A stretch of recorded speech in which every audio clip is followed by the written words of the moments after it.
आदिवासी शेर आया।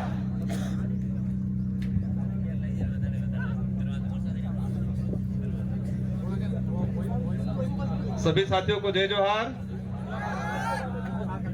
मेरा वक्तव्य शुरू होने से पहले मैं ये जो धरती है बासिया सरपोटा की धरती को नमन। इस मंच पे जो जिनकी प्रतिमाएं लगी हैं, इन सारे महापुरुषों को मेरी ओर से नमन करना चाहूंगा। जिस महान व्यक्ति ने हमारे भारत देश का एक महान संविधान बनाया है, विश्व का सबसे बड़ा जो लिखित संविधान बनाया है, बाबा भीमराव अंबेडकर जी को नमन। उस संविधान में आदिवासी समाज का प्रतिनिधित्व करने वाले जयपाल सिंह मुंडा जी को नमन। और इस आदिवासी इलाके के अंदर जब राजा रजवाड़ा अंग्रेजों का जो शासन चलता था, उस दौरान एक भुखमरी चलती थी। तो एक रॉबिन हुड पांडे के नाम से जो अमीरों को लूट के गरीबों को, जो भुखमरी से जो मर रहे थे लोग, उनको खिलाने का काम करते थे। उन रॉबिन हुड पांडे टाटिया मामा को नमन करना चाहूंगा। इस पूरे इलाके में अगर भक्ति के क्षेत्र में बात करें और भक्ति के माध्यम से, शांति के माध्यम से आदिवासी समाज के अंदर जन जागृति लाके अंग्रेजों और राजा रजवाड़ों की गुलामी से बाहर लाने का काम किया। गोविंद गुरु महाराज को भी नमन करना चाहूंगा। इन्हीं क्रम में हमारे जितने जो योद्धा हैं, और हम मामा बालेश्वर जी को नहीं भूल सकते, जिन्होंने इस बांसवाड़ा पूरे जिले के अंदर आदिवासी समाज हो या अन्य समाज हो, सारे समाजों को एकजुट करके यहाँ के हक अधिकार को लेके इस क्षेत्र में काम किया। उनको भी नमन करना चाहूंगा। और मैं कोशिश करूंगा कि जितने जो महापुरुषों के मैंने जो नाम लिए, उन महापुरुषों के जो विचार थे, उन विचारों को जन जन तक पहुंचाने के लिए उन्होंने जो संघर्ष किया,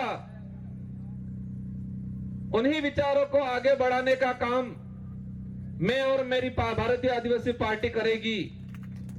और आने वाले समय में अनवरत करती रहेगी। इन विचारों को आगे बढ़ाएंगे। साथियों, पूर्व वक्ताओं ने हर प्रकार की बात बताई, हमारे क्षेत्र की बात बताई, आदिवासी समुदाय के हक अधिकार को लेकर बात बताई। और ये हमारा जो देश एक लोकतांत्रिक देश है, और उस लोकतांत्रिक देश में विचारों के आधार पे जनता इन पार्टियों को मत देती है, उन नेताओं को मत देती है और विधानसभा लोकसभा में भेजती है। आज मुझे भी 84 की जनता ने दूसरी बार विधायक बनाया, और वो भी राजस्थान की 200 विधानसभा के अंदर। उस दौरान 199 विधानसभा में एक साथ चुनाव हुआ था, और उसमें परसेंटेज के मामले में सबसे अधिक मतदान 84 की जनता ने मुझे बहुमत देकर जिताया था। उससे पहले 2018 में मुझे जिताया 84 की जनता ने। और आज मेरा सौभाग्य है, डूंगरपुर बांसवाड़े की जो जनता है, उस जनता की भावना थी कि ये व्यक्ति हमारे इस क्षेत्र का आदिवासी समुदाय के हक अधिकार की बात को लेके एससी समुदाय की हक अधिकार की बात को लेके, माइनॉरिटी समुदाय के हक अधिकार की बात को लेके, और साथ ही क्षेत्र के अंदर अन्य समुदाय जो मानवता में विश्वास करता है, इन सारों लोगों की जो भावना है, उनकी बात है लोकसभा में ये व्यक्ति पहुंचाएगा। ये आपने विचार किया और आपके विचारों से हमारे पार्टी की जो सिलेक्शन प्रणाली है, इस 12 आदिवासी पार्टी में हाईकमान नहीं होता है, और इस पार्टी में हाईकमान आम जनता, आम कार्यकर्ता होती है। और आपकी भावना के अनुरूप मुझे इस लोकसभा क्षेत्र का सांसद प्रत्याशी बनाया, और मैं उम्मीद करूंगा कि जिस भावना से आपने मेरा सिलेक्शन किया है, उसी भावना से मेरा इलेक्शन भी करोगे, ये मुझे उम्मीद है आप सबसे। मैं आप सबको भरोसा भी दिलाना चाहूंगा, इस देश को आजाद कराने में इस क्षेत्र के अंदर आजादी से पहले जो शोषणकारी नीति वाले लोग थे, उनके खिलाफ ये जो जितने जो महापुरुष हैं, उन महापुरुषों ने अपने विचारों के माध्यम से इस क्षेत्र में जन जागरण किया, लोगों को जागरूक किया और अपने हक अधिकार के प्रति लड़ने के लिए प्रेरित किया। और मैं वही विचार, ये जो महापुरुष हैं, उन महापुरुषों के जो उद्देश्य थे, इन उद्देश्यों को उन्हीं के विचारों के माध्यम से मैं पूरे करने की कोशिश करूंगा। साथियों, आज का जो कार्यक्रम है, अनुसूचित क्षेत्र में आरक्षण व्यवस्था, आरक्षण को लेकर महासम्मेलन,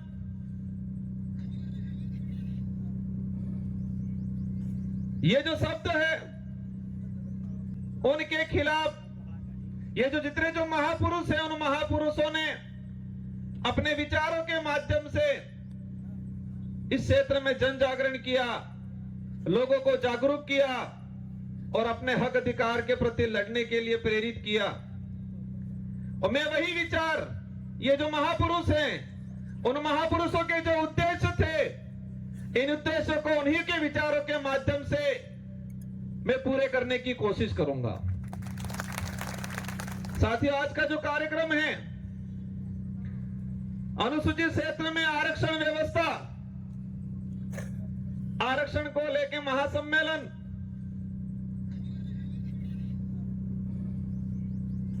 ये जो शब्द है, ये शब्द आते ही कई सवाल पैदा करता है अपने दिमाग में कि हमारा देश का संविधान लागू हुआ 1950 को, और आज 2024 हो गया, और अभी तक उस संविधान के अंदर जो प्रावधान थे, उन प्रावधानों को आज तक धरातल पे लागू नहीं किया। उस बात को लेके बांसवाड़ा, डूंगरपुर और पूरे देश का एसटी एससी माइनॉरिटी समुदाय संविधान को धरातल पे लागू करो, उस बात को लेके आंदोलन कर रहा है। बड़े दुख की बात है कि संविधान बना और देश पे जो लागू हुआ, हम कहते हैं 26 जनवरी 1950 को, लेकिन मूल रूप से उसके संविधान के अंदर जो प्रावधान थे, वो प्रावधान आज तक धरातल पे लागू नहीं हुए हैं। और देश के अंदर हमारे राष्ट्रीय पार्टी के लोग कहते हैं देश विकासशील से विकसित हो रहा है, कहते हैं विश्व के अंदर हमारे भारत देश एक विकसित राष्ट्र की श्रेणी में आने लग गया है। लेकिन देश के अंदर देखा जाए, आज से 5 साल पहले जिस 5वीं स्कूल के अंदर 70 बच्चे पढ़ रहे थे, और आज उसी 5वीं स्कूल के अंदर 35 बच्चे पढ़ रहे हैं। आज से 5-10 साल पहले हमारे देश के प्रत्येक नागरिक पे जो कर्जा था, और आज देखें वो कर्जा 4 गुना तेजी से बढ़ रहा है। आज आज जो कुपोषण का जो स्थिति है, आज से 5 साल पहले जाएंगे तो इतना कुपोषण नहीं मिलेगा जितना आज कुपोषण है। जो देश में मीडिया के माध्यम से, मैं सारे मीडिया पे सवाल नहीं करना चाहता, लेकिन कुछ मीडिया वाले ऐसे लोग हैं जो देश की सच्चाई को छुपा रहे हैं और पार्टियों के इशारों पे, सरकारों के इशारों पे इस देश के लोगों तक गुमराह करने वाली बातें फैलाई जा रही है। इस देश के लोगों को अंधकार में रखा जा रहा है और हम देश में वर्तमान देख सकते हैं। मेरा वक्तव्य, हमारे पूर्व वक्ताओं ने कहा, हमारे ही समाज के कुछ पढ़े लिखे अधिकारी कर्मचारी कहते हैं, हमारे समाज के जो नेता कांग्रेस बीजेपी में दिग्गज बने हुए हैं वो कहते हैं आरक्षण पूरा मिल रहा है। कोई कहता है आरक्षण की जरूरत नहीं है, कोई कहता है कि आरक्षण मिलना था मिल गया और फालतू गुमराह कर रहे हैं। हमारे क्षेत्र की जनता विचार करती है, हम कहते हैं आरक्षण मिलना चाहिए, वो कहते हैं आरक्षण मिल गया, कोई कहता है आरक्षण पूरा मिल रहा है और हमारे क्षेत्र की जनता कंफ्यूज रहती है कि हकीकत क्या है। हमारा पढ़ा लिखा बेरोजगार युवा वो भी कंफ्यूज रहता है कि आरक्षण क्या है।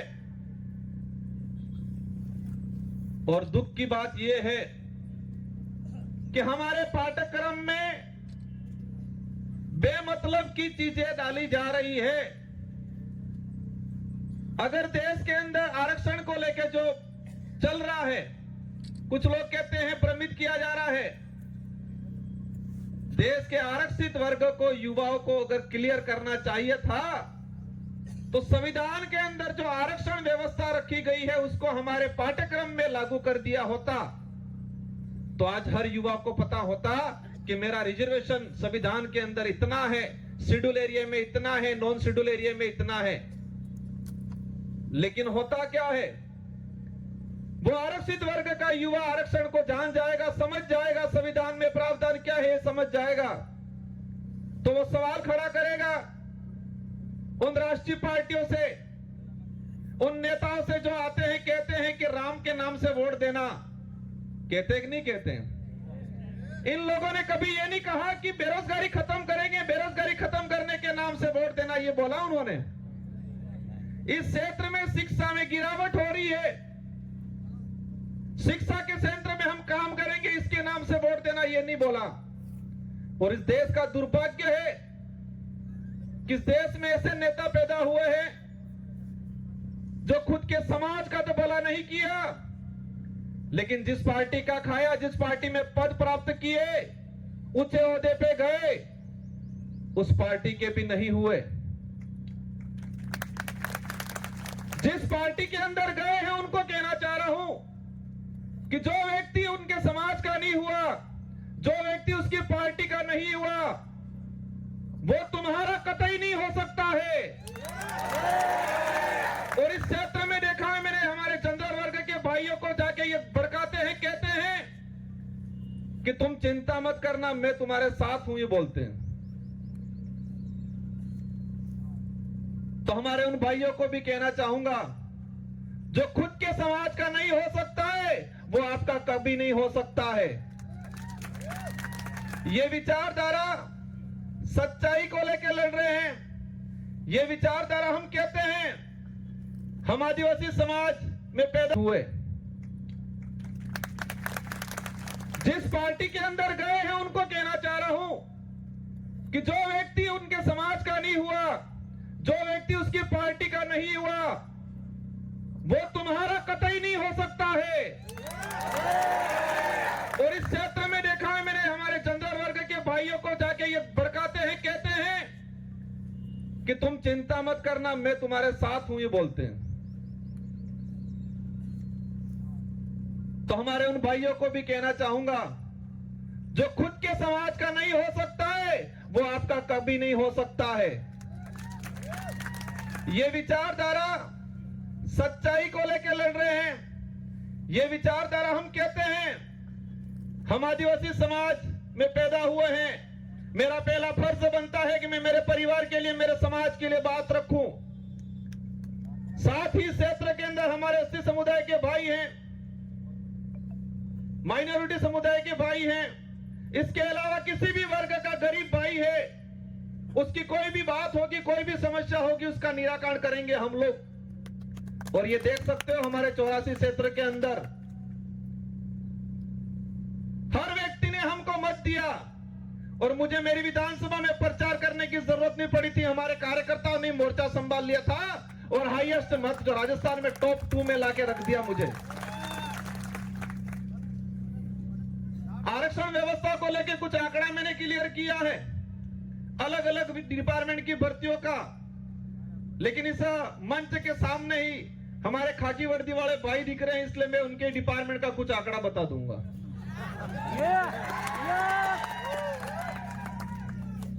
मैंने एक लेटर लिखा था 2020 में कि अनुसूचित क्षेत्र के अंदर आरक्षण व्यवस्था को लेकर 2013 के अंदर जो अधिसूचना जारी की है वो इस क्षेत्र के लिए काला कानून है, ये वर्ड यूज किया था मैंने अनुसूचित क्षेत्र के 1700 सरपंचों को पत्र लिखा था, सारे एमएलए एमपी को पत्र लिखा था, पूर्व एमएलए प्रधान को पत्र लिखा था। मैंने 2000 के करीब लेटर लिखे थे और उस लेटर में हेडिंग लिखी थी कि 2013 की अधिसूचना आदिवासी समुदाय के लिए काला कानून है, ये वर्ड यूज किया था मैंने। और उसी वर्ड को मैं आज एक्सप्लेन करना चाहूंगा, मैंने क्यों बोला था। ये समय का अभाव है, मैं शॉर्टकट निपटूंगा। हमारे साथ जो अन्याय हुआ है, हमारे साथ जो धोखा हुआ है, हमारे युवाओं की भावनाओं के साथ खिलवाड़ हुआ है, वो सभी गांठ बांध के रखना है, वो गुस्सा अंदर समाहित करके रखना है। और जब लोकतंत्र में एक अवसर आता है हर 5 साल में, उस दिन ये बदला एक साथ लेना है और उनका रगड़ा निकालना है। 2013 की अधिसूचना हुई पुलिस डिपार्टमेंट की भर्ती 2013, 2016 और 2018, 3 भर्तियों के अंदर 2312 कुल पद आए। मैं ये आज इसलिए कहना चाह रहा हूं कि इन्हीं कमल कांग्रेस के नेताओं ने, और मुख्य रूप से 2013 में जो मंत्री थे, वर्तमान विधायक थे, जो ईडी के डर से आज भाजपा में चले गए, उनके ही कर कमलों से यह लागू किया गया था। अब इसमें क्या है प्रावधान? इन 3 भर्तियों की बात करें, कांस्टेबल भर्ती 2312 कुल पद आए। प्रावधान यह किया गया 45% एसटी को, 5% एससी को और 50% ओपन कैटेगरी को दे दिया जाएगा। मतलब ओपन कैटेगरी में कोई भी जा सकता है, एससी का व्यक्ति जा सकता है, एसटी का व्यक्ति जा सकता है, ये बात बोली उन लोगों ने। लेकिन आंकड़ा क्या आता है? मैं ऑल ओवर अगर बात करूं, एसटी को मिले 828, 2312 में से एसटी को मिले 828 और वो 35% पद मिले, 45% पूरा नहीं मिला। वही बात करें ओपन कैटेगरी के जो पद आए 1156 और मिले उनको मिलने 1359, 58%, और उसमें एसटी एससी का रिजर्व कैटेगरी के लड़के गए 12 लड़के। और वही ये सामने खड़े मैं कहना चाह रहा हूं, उनकी पदोन्नति होती है, उनके पदों की गणना अपने कैटेगरी में लेते हैं। और कुछ नेता कहते हैं, ये बात इसलिए एक्सप्लेन कर रहा हूं मैं, हर व्यक्ति को अपना हक मांगने का अधिकार है। एक बाप के अगर 4 बेटे हैं, 3 बेटों के साथ अन्याय होता है और एक बेटा ही सारी जमीन लेके खड़ा खाता है, तो क्या 3 बेटे आवाज नहीं उठाएंगे? तो इस क्षेत्र में हमारा अन्य समाज का व्यक्ति रहता है, उनसे भी कोई दुश्मनी नहीं है, उनकी भी वाजिब मांग को हम रखेंगे। लेकिन हमारा फर्ज बनता है जिस सर्टिफिकेट लगा के हम यहाँ पर आए हैं, उस सर्टिफिकेट के आधार पर एमएलए एमपी बनते हैं, तो जिस समाज का सर्टिफिकेट लगाया है उस समाज के हक अधिकार के लिए अगर हम नहीं बोलते हैं तो कौन बोलेगा? इस आधार पे इन पुलिस भर्ती का अगर देखा जाए तो हमारे लड़कों का 300 पद के आसपास नुकसान हुआ। उस मां पे क्या गुजरी होगी जिस मां ने बच्चे को अपनी जमीन, अपने जेवरात गिरवी रख के बच्चे को पढ़ाया होगा, उम्मीद की होगी मेरा बच्चा पुलिस कांस्टेबल की तैयारी कर रहा है, नौकरी लगेगा।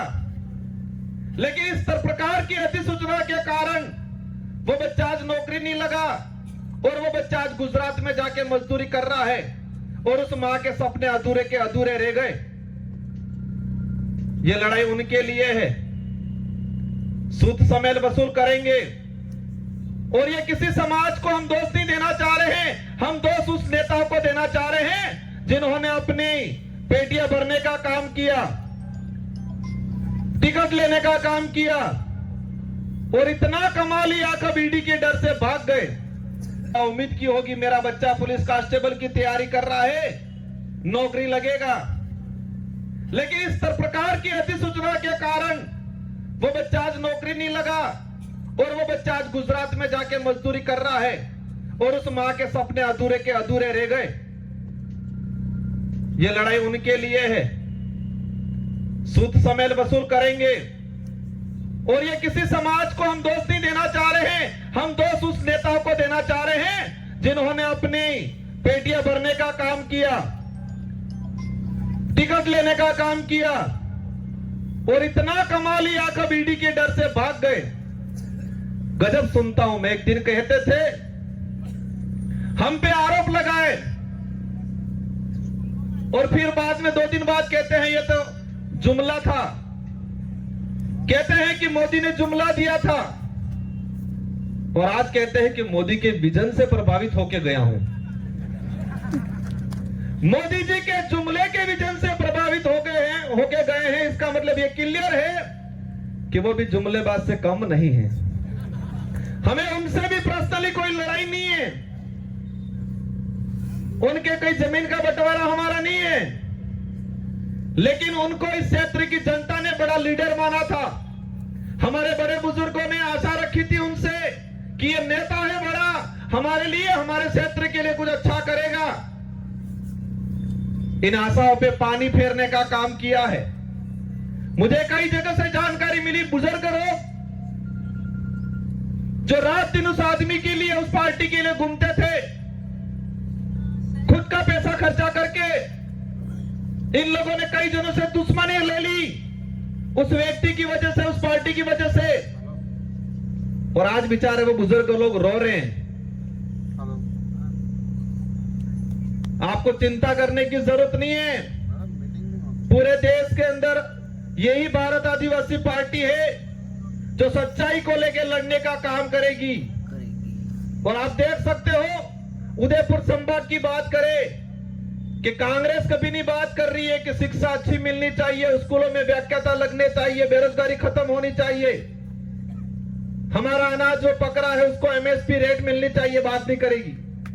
बीजेपी भी वो बात नहीं कर रही है। बीजेपी कह रहे हैं मैं किसी भगवान या किसी धर्म का विरोधी नहीं हूं, लेकिन जो धर्म के नाम से, भगवान के नाम से वोट लेके राज करने का काम करते हैं, ऐसे लोगों का मैं घोर विरोधी हूं और विरोध करता रहूंगा। यहां पर हुआ था, जिनको आज हम ज्ञापन देने जा रहे हैं, ये माही विस्थापित होके लोग कटना और ये माही डैम से विस्थापित होके लोग प्रतापगढ़ में रह रहे हैं, आपके आसपास तो रह रहे हैं, लेकिन मध्य प्रदेश के नीमच के अंदर लोग रह रहे हैं। और जो ये डांस ऑफ इंडिया में जो 5 बच्चियां गई थी, जिनका आपने सबने नाम सुना होगा, गली गर्ल्स के नाम से जो लड़कियां हैं, नीमच में रहती है, झोपड़ियों में रहती है, उनके माँ बाप मजदूरी करते हैं, आज तक भी उनको जमीन का पट्टा नहीं मिला है। वो नीमच के नहीं है, ये माही से विस्थापित होके गए हुए लोग हैं। और आज कह रहे हमारे यहाँ के लोग विस्थापित होके गए, उनको जमीन नहीं मिला आज तक। हमारे इन महापुरुषों ने अपनी जान गंवा दी इस क्षेत्र में सामाजिक जन जागरण के लिए, हक अधिकार के लिए। उनके नाम से नामकरण नहीं करना है और ऐसे नाम से नामकरण करना चाह रहे हैं। करना है तो इस क्षेत्र में जो लोग थे, किसी भी समाज का व्यक्ति हो, एससी का हो, ओबीसी का हो, किसी भी जिस व्यक्ति ने इस क्षेत्र के लिए काम किया है, मामा बालेश्वर आदिवासी नहीं थे, लेकिन आदिवासी समाज आज उनको भगवान की तरफ पूछता है क्योंकि आदिवासी के लिए काम किया। हम हर उस व्यक्ति का, हर उस समाज का सम्मान करेंगे जो मानवता में विश्वास करता है, और उस हर व्यक्ति और उस हर धर्म का विरोध करेंगे जो छुआछूत, भेदभाव, उच्च नीच करता है, उन सबका हम विरोध करेंगे, क्योंकि ये देश संविधान से चलता है। और आज बात करें, एक नारा लगाया जा रहा है 400 पार। क्या नारा लगा रहे हैं? 400 पार। अंग्रेजों और मुगलों ने इस देश को कम लूटा था, उससे भी खराब स्थिति से ये लोग इस देश को लूट रहे हैं। इसका असर आदिवासी या एससी को ही नहीं है, इसका असर पड़ेगा हर वर्ग के व्यक्ति को, आने वाले समय में भुगतना पड़ेगा। ये लोग बहुत बुरी तरीके से इस देश को लूट रहे हैं। एक वक्त था 2013 के अंदर वो नारा लगाते थे वही वो व्यक्ति कि न खाऊंगा न खाने दूंगा, और आज जितने देश के अंदर खाने वाले लोग थे उन सबको वो साथ में मिला के कह रहे कितना लाओ लाओ बंटवारा करते हैं। ये सारी बातें होगी, लेकिन हमको करना क्या है? हमको उनको सबक सिखाना है, उन नेताओं को एहसास कराना है कि ये राजतंत्र नहीं, ये लोकतंत्र है, और इस लोकतंत्र में संविधान ने जनता को ताकत दी है, जिसे हम लोकतंत्र की कुंजी कहते हैं, जो वोट है, और हर 5 साल में उसका अवसर आता है। आज मुझे कहते हैं एमएलए साहब बहुत बड़ा दिग्गज आदमी है, बहुत पैसा है, कहते हैं टक्कर लेनी पड़ेगी, कहते हैं। मैंने कहा मैं नहीं लड़ रहा हूं, डूंगरपुर बांसवाड़ा की जनता चुनाव लड़ रही है, और ये जनता पैसों के लिए चुनाव नहीं लड़ रही है। ये जनता सुख सुविधाओं के लिए मेरे साथ नहीं है, ये जनता स्वाभिमान के लिए है। इस जनता के अंदर जो साथ मेरे साथ जुड़ रहा है, संगठन के साथ जुड़ रहा है, उस प्रत्येक व्यक्ति के अंदर स्वाभिमान जगा है, अपने आने वाली पीढ़ी के लिए कुछ कर गुजरने की ताकत जगी है, इसलिए मेरे साथ जुड़े। और देश के इतिहास उठा के देख लो, आजादी से पहले भी जो राजा रजवाड़ा या मुगलों की सेना होती थी,